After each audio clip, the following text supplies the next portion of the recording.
Ajudar ao próximo é ajudar a si mesmo, é agradar a Deus, é só fazer o bem, sem olhar pra quem. Ajudar ao próximo é dividir a luta de alguém que nem conheça, e assim curar a dor.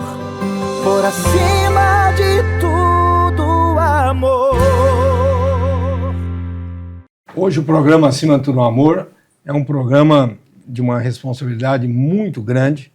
Não é só do mês de julho, que chama Julho Verde, e sim uma responsabilidade de 12 meses, e talvez seja a patologia, o tratamento de câncer mais complexo que existe na doença chamada câncer. Eu estou simplesmente com 2 especialistas. Eu estou aqui com o Dr. Carlos Roberto, que já é uma figura conhecida e muito querida no meu programa, Acima de Tudo Amor, e com a doutora Maísa de Cássia, que é essa simpatia aqui, que faz parte da família, de uma história linda, que eu já contei a história dela, e que eles podem explicar o que significa, doutor Carlos, um mês tão importante, mas que, como abre um espaço tão grande para o mês de julho, o que você enaltece mais nesse mês?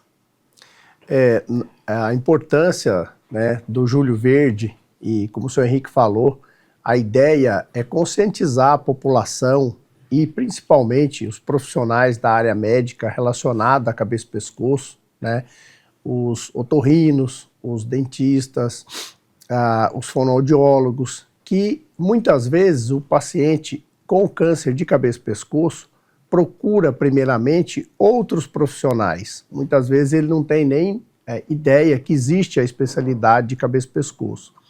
Então o Julho Verde, ele serve, a função principal dele é de divulgar para toda a sociedade, né, a possibilidade que o paciente tem de, na procura de outros profissionais, ser encaminhado, ser diagnosticado com câncer de cabeça e pescoço numa fase mais precoce, né, senhor Henrique?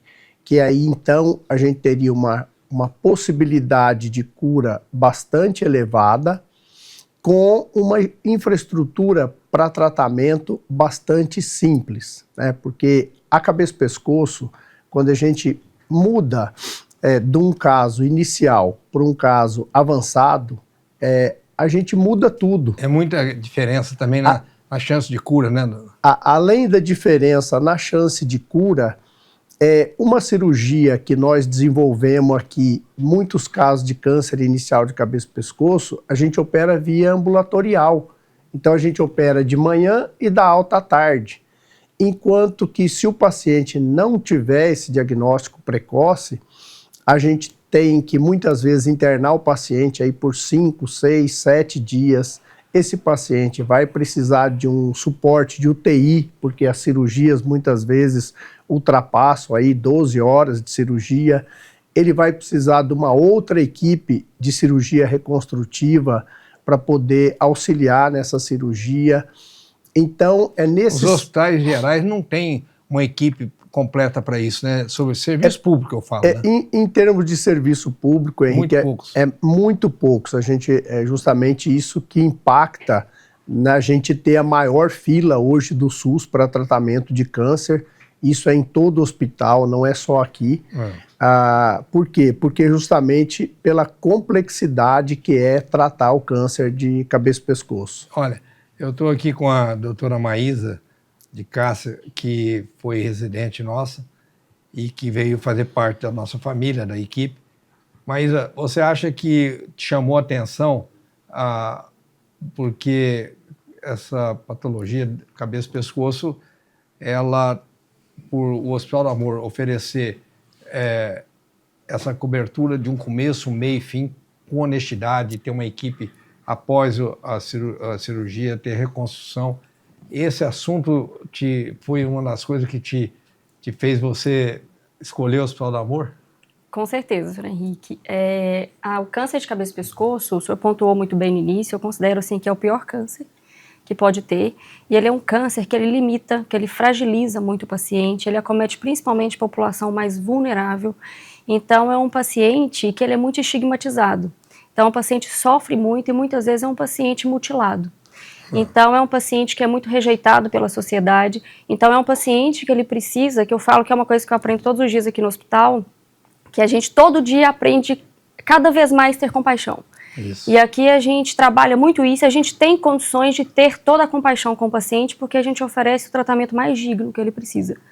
Eu agradeço muito o Carlos Goiano, no sentido que ele me fez eu enxergar, por eu não ser médico, enxergar que o tratamento teria que ter o complemento desse tratamento. E eu vejo que os serviços públicos, nós sofremos uma pressão imensa, é bom que as pessoas estejam nos ouvindo, nós sofremos uma pressão imensa, porque a maioria dos serviços públicos não oferece o complemento de toda a mutilação que vai fazer naquele paciente, que é uma doença e a mais trágica que eu já vi em câncer. E por isso, vocês estão nos assistindo, vocês vão ver agora uma matéria que complementa o que nós estamos dizendo.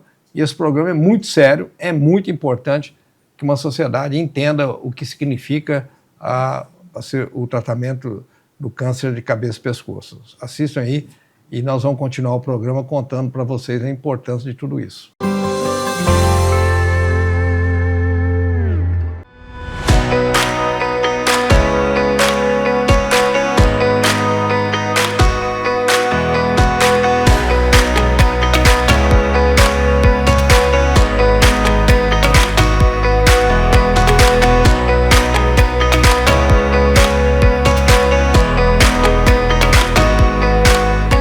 O programa Acima de Tudo, o Amor hoje está aqui no 3º Fórum de Júlio Verde. Estou com o Dr. Ricardo Gama, que é um dos idealizadores desse evento e também quem ajuda a organizar a campanha aqui no Hospital de Amor, né, doutor? Isso mesmo. Doutor, vamos lá, acho que quando a gente fala de prevenção, às vezes a gente lembra muito de falar com o paciente e eu acho que poucas vezes a gente busca incluir, né, toda a rede de saúde. Eu acho que todos os profissionais que estão envolvidos nessa escala de prevenção. Queria que o senhor falasse um pouquinho sobre isso, sobre a importância dessa integração com toda a equipe multi, né, e um pouquinho do que foi elaborado hoje aqui no fórum. Obrigado, Carla, obrigado por estar aqui participando.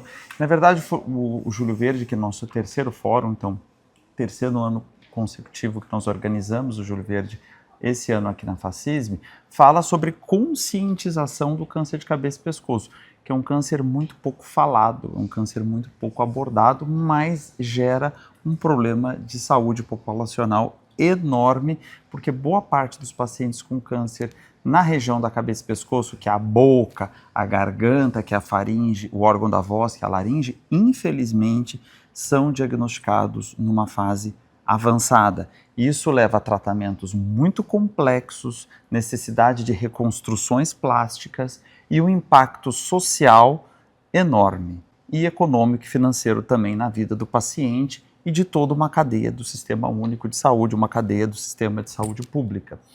Doutor, queria que a gente falasse um pouquinho mais sobre isso.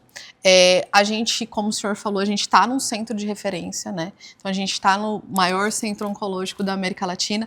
Então, a gente falar sobre diagnóstico precoce, sobre sinais e sintomas, entre os nossos profissionais, isso é muito claro e é muito comum. Mas como que a gente ajuda e como que, de fato, a gente efetiva essa informação para esses profissionais que estão fora da instituição, que muitas vezes, inclusive, acho que pegando uma fala do que vocês falaram ali no painel, muitas vezes eles não veem isso com tanta frequência, né? E eu acho que é isso que o senhor falou, isso atrapalha o diagnóstico precoce.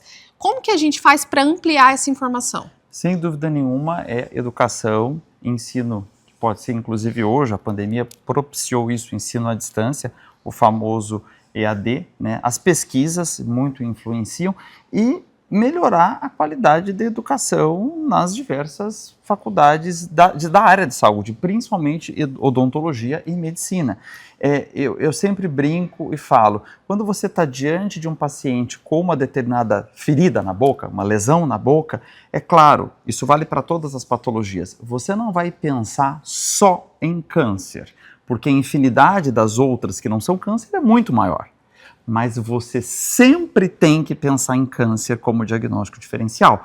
E se você coloca na sua cabeça, câncer sempre vai fazer parte do diagnóstico diferencial, o profissional de saúde nunca vai esquecer, opa, pode ser que seja um câncer, se for, eu vou encaminhar para por exemplo, uma biópsia, que é a retirada de um fragmento daquela lesão para estabelecer um diagnóstico. Se não tiver essa cabeça voltada também para câncer, de sempre pensar em câncer, o profissional de saúde dificilmente vai fazer o diagnóstico, já que as outras patologias elas são muito mais frequentes na boca, as patologias benignas, por assim dizer.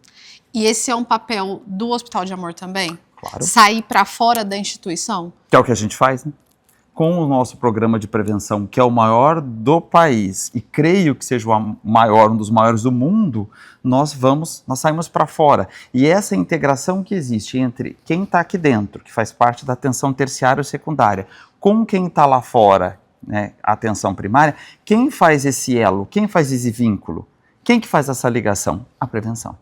Então, o papel da prevenção é de extrema importância. Nós é que temos que nos aproximar da atenção primária. Nós é que temos que capacitar a atenção primária. Nós é que temos que dar o suporte de conhecimento e, de uma vez diagnosticado, de receber esse paciente de forma tempestiva para tratá-lo ainda numa fase inicial, se assim ele foi diagnosticado lá fora.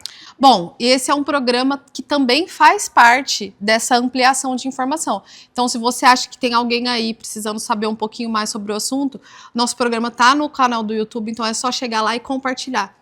Daqui a pouco a gente volta. Por acima de tudo, amor.